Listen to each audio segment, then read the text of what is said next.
नमस्कार दोस्तों, स्वागत है आपका हमारे official YouTube channel GS Pioneer sir में। कैसे हैं आप सब?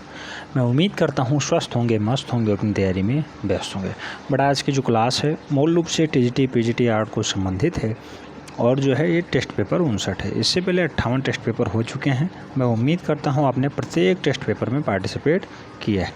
प्रत्येक टेस्ट पेपर में 20 क्वेश्चन शामिल किए जाते हैं। अभी लेटेस्ट से 2-3 टेस्ट पेपरों से नए नए क्वेश्चंस का जो है समावेशन यहाँ पे हो रहा है, लेकिन आने की प्रबल संभावना है, इसलिए एक भी क्वेश्चंस हल्के में नहीं लेना है। हमारा लक्ष्य है टीजीटी में जो है नई वैकेंसी है उसमें फाइनली 27,000 में आपका सिलेक्शन हो। ऐसी लक्ष्य के साथ हम लोग तैयारी शुरू कर रहे हैं। नई शिक्षक भर्ती बहुत जल्द आपके बीच आने वाली है, तो उसमें कोई डाउट नहीं होना चाहिए कि जब आ जाएगी उसके बाद हम तैयारी करेंगे। बेटा अभी से आप तैयारी स्टार्ट कर दीजिए, हल्के में मत लीजिए। कोई भी वैकेंसी अगर आप हल्के में ले रहे हैं तो लास्ट में आपको जो है मौका खानी पड़ सकती है। इसलिए पहले से ही अच्छे से तैयारी करिए, जी जान लगा के तैयारी करिए। अगर मेहनत करेंगे तो निश्चित रूप से सफलता मिलेगी, उसमें कोई डाउट नहीं। आइए स्टार्ट करते हैं टेस्ट पेपर 59 में फाइनली पहला प्रश्न लिया गया है, मोटी एवं नाटी मानव आकृति किस शैली की है? तो मोटी और नाटी आकृतियों की जो है स्त्रियों का चित्रण किस शैली में हुआ है? ऑप्शंस में है किशनगढ़ शैली, मेवाड़ शैली, अजंता शैली, बूंदी शैली। राइट आंसर किसके साथ जाएगा? तो आप जानते हैं मेवाड़ शैली में ऐसा डाटा देखने को मिलता है जिसमें जो है नाकें लंबी हों, चेहरे गोल हों, स्त्रियों के वक्षस्थल अच्छे हों और मोटी और नाटी भी बनाई गई हों, गर्दन थोड़ी लंबी हो। ऐसा दृश्य मूल रूप से मेवाड़ शैली में देखने को मिलता है। तो राइट आंसर जो है बी के साथ जाएगा। B is the right answer. Next question number 2 में पूछा गया बेटा, वह चित्रकार जिसने बनारस के घाटों का मनोरम चित्रण किया है, यानी बनारस के घाटों को चित्रित करने का श्रेय किस चित्रकार के पास है या किस चित्रे के पास है? ऑप्शंस में है राम कुमार, धनराज भगत, सतीश गुजराल, डीपी राय चौधरी। तो वह चित्रकार कौन सा है बेटा जो बनारस के घाटों का बढ़िया से चित्रण किया है, मनोरम चित्रण किया है? तो राइट आंसर किसके साथ जाएगा? राम कुमार के साथ जाएगा। A is the right answer. Ram Kumar is the right answer. Next question number 3, प्रश्न संख्या 3 में कह रहा है, Mohandas Karamchand Gandhi, Mother Teresa, Ramayana, Mahabharata, British Raj आदि चित्रण किसने किया है? तो बेटा ब्रिटिश राज हो, महाभारत हो, ये सारे चित्रण किसके हैं? मदर टेरेसा हो। ऑप्शंस में दिए गए हैं के.एच. आरा, के हेब्बर, सतीश गुजराल या फिर एम.एफ. हुसैन। राइट आंसर किसके साथ जाएगा? आप जानते होंगे मदर टेरेसा सीरीज के लिए बहुत बार क्वेश्चंस पूछा जा चुका है। मकबूल फ़िदा हुसैन इसके राइट आंसर बनते हैं। तो मोहनदास करमचंद गांधी को भी इन्होंने चित्रित किया है, मदर टेरेसा को भी इन्होंने चित्रित किया है, रामायण को भी मूल रूप से एम.एफ. हुसैन ने चित्रित किया है, महाभारत पे भी चित्रण किए हैं और मूल रूप से ब्रिटिश राज को भी चित्रित करने का श्रेय इन्हीं के पास है। इसका चित्रण मूल रूप से मकबूल फ़िदा हुसैन ने ही किया है। नेक्स्ट क्वेश्चन नंबर 4 की बात करते हैं। 4 में पूछा गया है, वास चित्रण पद्धति के जन्मदाता कौन है? ऑप्शंस में है रविंद्रनाथ, अवनींद्रनाथ, जामनी राय या फिर के हेब्बर। बेटा वास तकनीकी आप जानते हैं एक नवीन तकनीकी है जिसके जन्मदाता मूल रूप से अवनींद्रनाथ टैगोर जी को माना जाता है। राइट आंसर जो है बी के साथ जा रहा है। B is the right answer. थोड़ी सी बोलने में असुविधा हो रही है, फिर भी क्लासेज जो है शूट की जा रही हैं और रेगुलर क्लासेज आपको पढ़ाई जाएंगी, उसमें कोई डाउट नहीं है। नए बैच का भी अनाउंसमेंट हो चुका है, आप सब जानते होंगे। अभी अनाउंसमेंट ऑफिशियली नहीं हुआ है, लेकिन जो है आपको डाटा मिल गया होगा, आप पेमेंट करके बेनिफिट ले सकते हैं, उसमें कोई डाउट नहीं है। फीस में बम्पर डिस्काउंट अभी चल रहा है, बड़े मंगल का जो है ऑफ़र चल रहा है, उसमें आप बेनिफिट ले सकते हैं। प्रश्न संख्या 5, भानुदत्त की किस रचना का चित्रण देवीदास ने किया था? भानुदत्त की कौन सी रचना है जिसका चित्रण मूल रूप से यानी चितेरे का काम देवीदास ने किया है? ऑप्शंस हैं रसमंजरी, रजमनामा, रामायण या फिर गीत गोविंद। राइट आंसर किसके साथ जाएगा? तो आप जानते होंगे भानुदत्त की रचना कौन सी है। तो भानुदत्त की रचना है रसमंजरी, जिसको चित्रित करने का काम मूल रूप से देवीदास ने किया है। क्वेश्चन महत्वपूर्ण है बेटा, हल्के में मत लीजिएगा, नोट डाउन कर लीजिएगा, बहुत महत्वपूर्ण क्वेश्चन है। ठीक है, तो रसमंजरी भानुदत्त की रचना है और मूल रूप से रसमंजरी को किसने चित्रित किया है? देवीदास ने किया है। नेक्स्ट क्वेश्चन नंबर 6 में पूछा गया, श्रीनगर के शालीमार बाग किसने बनवाया? बेटा श्रीनगर वही जम्मू कश्मीर वाला बेल्ट और वहाँ पे शालीमार बाग है, उसको किसने बनवाया है? ऑप्शन हैं शाहजहाँ, जहांगीर, बाबर, अकबर। राइट आंसर किसके साथ जाएगा? आप सब जानते होंगे जो शालीमार बाग है उसको बनवाने का काम जो है जहांगीर का रहा है। जहांगीर के शासनकाल में मुग़ल चित्रकला अपने चरमोत्कर्ष पे भी पहुंचती है, ये भी याद रखना है। शालीमार बाग का निर्माण जहांगीर ने करवाया है। B is the right answer. Question number 7 बहुत महत्वपूर्ण क्वेश्चन है बेटा, और अब आपको कंफ्यूज करने वाला क्वेश्चन है। आगरा किले में स्थित जहांगीरी महल का निर्माण किसने करवाया? जहांगीरी महल का निर्माण आगरा में किसने करवाया है? ऑप्शंस हैं बाबर, औरंगजेब, जहांगीर या फिर अकबर। आप जानते होंगे इसमें राइट आंसर ज़्यादातर लोग जहांगीर मार रहे होंगे, लेकिन अगर वो जहांगीर मार रहे हैं निश्चित रूप से गलत हो जाएगा, क्योंकि जहांगीर महल का जो निर्माण है ये मूल रूप से अकबर के द्वारा करवाया जाता है। अनपढ़ राजा अकबर इसका राइट आंसर बन रहा है, यानी D is the right answer. Next question number 8 प्रश्न संख्या 8 में पूछा गया, निहाल चंद्र, भवानी दास, सूरत राम किस शैली के प्रमुख चित्रकार हैं? बेटा ये चित्रों के नाम याद रखना है, आपको हर हाल में याद रखना होगा। सूरत राम, भवानी दास, निहाल चंद्र, ये सारे किस शैली के अच्छे चित्रकार माने जाते हैं, प्रमुख चित्रकार माने जाते हैं? ऑप्शंस हैं बूंदी शैली, बीकानेर शैली, किशनगढ़ शैली या फिर जोधपुर शैली। राइट आंसर किसके साथ जाएगा? तो आप जानते होंगे किशनगढ़ शैली के अच्छे चित्रकार हैं ये। भवानी दास हों, निहाल चंद्र हों, राम सूरत हों। निहाल चंद्र से ही सभी को राइट आंसर मार देना चाहिए था, किशनगढ़ शैली, यानी B is the right answer. Next प्रश्न संख्या 9 में कहा गया है, एलोरा की गुफाएं अजंता की गुफाओं से कितने किलोमीटर दूर स्थित हैं? बेटा यह क्वेश्चन इतना विवादित रहा है, लेकिन राइट आंसर इसका मिल चुका है, स्टार लगा लीजिएगा। बहुत सारे जो है बुक्स वाले बहुत सारे डाटा लिख रहे हैं, लेकिन ऐसा नहीं है। जो एग्जैक्ट डाटा है वो आपको याद रखना है।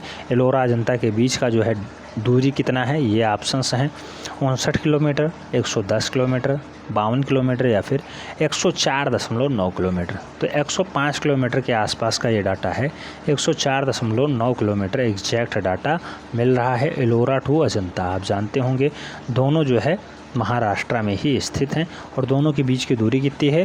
तो 104.9 किलोमीटर दूर स्थित है एलोरा से अजंता। ठीक है, राइट आंसर सी के साथ जाएगा, नोट डाउन कर लीजिएगा।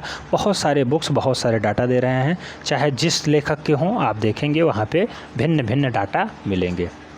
अच्छा, बहुत सारे लोगों की क्वेरी होती है सर आप किस बुक से पढ़ाते हैं, और मैं उन्हें बार बार कहना चाहूँगा बेटा मेरे पास 8 से 10 बुक्स हैं, 8 से 10 पब्लिकेशन की बुक्स हैं, और मैं लगभग सभी बुकों का अध्ययन करके ही आपको जो है डाटा प्रोवाइड करा रहा हूँ। चाहे वो यूथ कंपटीशन हो, चाहे वो घटना चक्र हो, चाहे वो उपकार हो, चाहे वो जो है राकेश गोस्वामी की हो, चाहे सुनील चितेरा की हो, चाहे जो है और आती हैं दृश्य कला, स्मार्ट कला, पता नहीं कौन कौन सी कला आती हैं, चाहे रीता प्रताप हो, चाहे रखाल दास की हो, सभी बुक्स मेरे पास हैं। सभी से लगभग अध्ययन करने के बाद ही आपको डाटा प्रोवाइड कराया जा रहा है। ठीक है, तो आपको डाटा से मतलब है, पढ़ने से मतलब है, इससे नहीं मतलब कौन सी बुक्स है, क्या है, कहाँ से डाटा। मेरे पास बहुत सारे मैसेजेस टाइप से आते हैं, कौन सी बुक्स है सर उसका फ़ोटो भेज दीजिए, हमें ख़रीदना है। तो मैंने उन्हें स्टार्टिंग में बताया कौन कौन सी बुक्स अच्छी हैं, आप उसे ले सकते हैं। ठीक है, तो आप लेना चाहें तो जो है नीतीश सिंघानिया सर की बुक ले सकते हैं, रीता प्रताप मैम की बुक ले सकते हैं, सारी बुक्स अच्छी हैं। प्रश्न संख्या 9 में कहा गया एलोरा की गुफाएं अजंता की गुफाओं से कितने किलोमीटर दूर हैं? तो बेटा 104.9 किलोमीटर दूर है। प्रश्न संख्या 10 की बात करते हैं। 10 में कहा गया है कैलाश मंदिर कहाँ स्थित है? ऑप्शंस में दिया गया अजंता, एलोरा, एलिफेंटा या फिर कन्हेरी। तो कैलाश मंदिर कहाँ स्थित है बेटा? अजंता, एलिफेंटा, एलोरा, कन्हेरी। राइट आंसर किसके साथ जाएगा? तो यहाँ पे अगर हम लोग राइट आंसर की बात करें तो आप जानते होंगे एलोरा गुफा में कैलाश मंदिर स्थित है, और एलोरा की गुफा संख्या 16 में स्थित है, ये भी याद रखना है। एलोरा की जान कैलाश मंदिर है। एलोरा में टोटल गुफाएं 34 पाई जाती हैं। एलोरा भी महाराष्ट्र वाले बेल्ट में पाया जाता है। ठीक है, तो राइट आंसर बी के साथ जाएगा। कैलाश मंदिर कहाँ पे है? एलोरा गुफा में है। नेक्स्ट क्वेश्चन नंबर 11 की बात करते हैं। पूछ लिया गया भूपेन खक्कर का जन्म हुआ था, ऑप्शंस में है इंदौर, बंगाल, मुंबई, दिल्ली। बेटा क्वेश्चंस पूछने की प्रबल संभावना है, इसलिए आपके पास शेयर किया जा रहा है। भूपेन खक्कर का जन्म हुआ था इंदौर, बंगाल, दिल्ली, मुंबई। इंदौर, बंगाल, दिल्ली, मुंबई। ऑप्शंस में है भूपेन खक्कर, और जन्म से रिलेटेड डाटा पूछा गया है। मुंबई इसका राइट आंसर बन रहा है, यानी D is the right answer. थोड़ी सी बोलने में समस्या हो रही है बेटा, वीडियो हो सकता है थोड़ा सा लंबा बन जाए, लेकिन कोई दिक्कत नहीं है। दवा ले लिए हैं हम, बहुत जल्द ही हम स्वस्थ हो जाएंगे, उसमें कोई डाउट नहीं है। प्रश्न संख्या 12 की बात करते हैं। पूछा गया है कासोली कला संस्थान को 1976 में संगठित करने का काम किसका रहा है। तो कासोली कला संस्थान मूल रूप से कब अस्तित्व में आता है, 1976 में आता है। किसने संगठित किया है, ऑप्शंस में है Viman Sundaram, Jyoti Bhatt, DP Raychaudhuri, Bhupen Khakhar. Right answer किसके साथ जाएगा, तो आप सब जानते होंगे इसका राइट आंसर विमान सुंदरम के साथ जाएगा, यानी ए इज़ द राइट आंसर बन रहा है। कासोली कला संस्थान 1976 में विमान सुंदरम के द्वारा जो है स्थापित किया जाता है, एस्टेब्लिश किया जाता है, ए is the right answer. Next प्रश्न संख्या 13 की बात करते हैं। 13 में पूछा गया किस चित्रकार ने समलैंगिकता पे चित्रों की श्रृंखलाएं तैयार कर दी हैं। बेटा वह चित्रकार कौन सा है जिसने समलैंगिकता पे अच्छे से चित्र बनाया है। ऑप्शन हैं ज्योति भट्ट, डीपी रायचौधरी, डेविड हक्कानी या फिर भूपेन खक्कर। राइट आंसर किसके साथ जाएगा, तो आप जानते होंगे समलैंगिकता के लिए राइट आंसर भूपेन खक्कर के साथ जाएगा। राइट आंसर सी हो जाएगा, Bhupen Khakhar is the right answer. Next question number 14 में कहा गया है राजा रवि वर्मा की मृत्यु कहाँ हुई है। बेटा राइट आंसर आपको बताना है। आप जानते होंगे राजा रवि वर्मा केरला से हैं, किलिमन्नूर वाला क्षेत्र होता है राजा रवि वर्मा के लिए। इनका जन्म कब होता है, 29 अप्रैल 1848 को। जन्म भी बहुत बार पूछा गया, 1848 सन बहुत बार पूछा गया, कई जगह तो 29 अप्रैल बहुत बार पूछा गया। ठीक है, तो 29 अप्रैल को किलिमन्नूर के केरला में होता है, सन 1848 है। मृत्यु की बात करें तो 2 अक्टूबर 1906, 2 अक्टूबर 1906 राइट आंसर बनेगा। First is the right answer. Raja Ravi Varma की मृत्यु 2 अक्टूबर 1906 को होती है। प्रश्न संख्या 15 में पूछा गया है स्टडीज इन इंडियन पेंटिंग पुस्तक के लेखक कौन है। स्टडीज इन इंडियन पेंटिंग पुस्तक के लेखक कौन है। ऑप्शन हैं WG Archer, NC Mehta, JC French या फिर कार्ल खांडलावाला। राइट आंसर किसका जाएगा, तो स्टडीज इन इंडियन पेंटिंग पुस्तक को लिखने का जो श्रेय है वो मूल रूप से NC मेहता साहब के पास है। NC मेहता इसके राइट आंसर बनेंगे, यानी C is the right answer. Next question number 16 में कहा गया है नसीरुद्दीन हुमायूं और हमीदा बानो बेगम का पुत्र था। तो हुमायूं और हमीदा बानो बेगम के गर्भ से कौन पैदा होता है, अकबर, जहांगीर, बाबर, शाहजहां। राइट आंसर किसके साथ जाएगा, आप जानते होंगे अमरकोट में जो है मूल रूप से जन्म लेता है, इसीलिए अनपढ़ रह जाता है। अकबर इसका राइट आंसर बनेगा। इसकी माता का नाम हमीदा बानो बेगम हो, पिता का नाम हुमायूं, नसीरुद्दीन हुमायूं है। राइट आंसर फर्स्ट के साथ जा रहा है, ए is the right answer. Next question number 17 की बात करते हैं। 17 में पूछा गया जीवनी लेखकों का राजकुमार किसे कहा जाता है। जीवनी लेखकों का राजकुमार किसे कहा जाता है। ऑप्शन हैं शाहजहां, बाबर, हुमायूं, अकबर। आप जानते होंगे जीवनी लेखकों का राजकुमार मूल रूप से जिसने मुग़ल साम्राज्य को स्थापित किया। मुग़ल साम्राज्य मैंने बोला है, मुग़ल शैली नहीं। मुग़ल शैली को अकबर स्थापित करता है, मुग़ल साम्राज्य को बाबर स्थापित करता है। बाबर राइट आंसर है। बाबर अपने आप को कलंदर की उपाधि से भी नवाज चुका है। कलंदर भी अपने आप को कहना उचित समझता था। राइट आंसर जो है बी के साथ जाएगा, बाबर। जीवनी लेखकों का राजकुमार बाबर को कहा जाता है। प्रश्न संख्या 18 में पूछा गया बाघ गुफाएं किस जनपद में हैं। ऑप्शंस में है दामोह जनपद, रीवा जनपद, रतलाम जनपद या फिर धार जनपद। राइट आंसर किसके साथ जाएगा, आप जानते होंगे बाघ गुफा मध्य प्रदेश वाला क्षेत्र होता है। बाघ गुफा में टोटल 9 गुफाएं पाई जाती हैं, कुल मिला के ये धार जनपद में स्थित है। राइट आंसर डी के साथ बनेगा।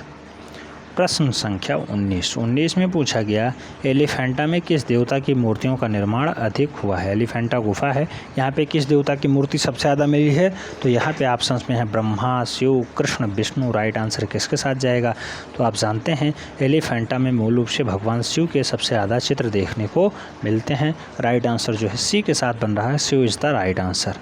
नेक्स्ट लास्ट क्वेश्चन है इस टेस्ट का, क्वेश्चन नंबर 20 कह रहा है यूपी में प्राप्त प्रागैतिहासिक चित्र कहाँ हैं। यूपी में प्राप्त प्रागैतिहासिक चित्र कहाँ हैं। ऑप्शंस में है सिकरिया, सारनाथ, अवध, मिर्ज़ापुर। राइट आंसर किसके साथ जाएगा, तो आप जानते हैं उत्तर प्रदेश में जो प्रागैतिहासिक चित्र मिलते हैं वो मूल रूप से मिर्ज़ापुर में मिलते हैं। राइट आंसर जो है डी के साथ जाएगा, D is the right answer. कुल मिला के टेस्ट पेपर 59 में आपके कितने क्वेश्चन सही गए हैं यह आपको कमेंट बॉक्स में ज़रूर बताना है। आपने अपना स्वमूल्यांकन अच्छे से किया होगा, मैं ऐसी उम्मीद रखता हूँ। मिलते नेक्स्ट वीडियो में, तब तक के लिए जय हिंद।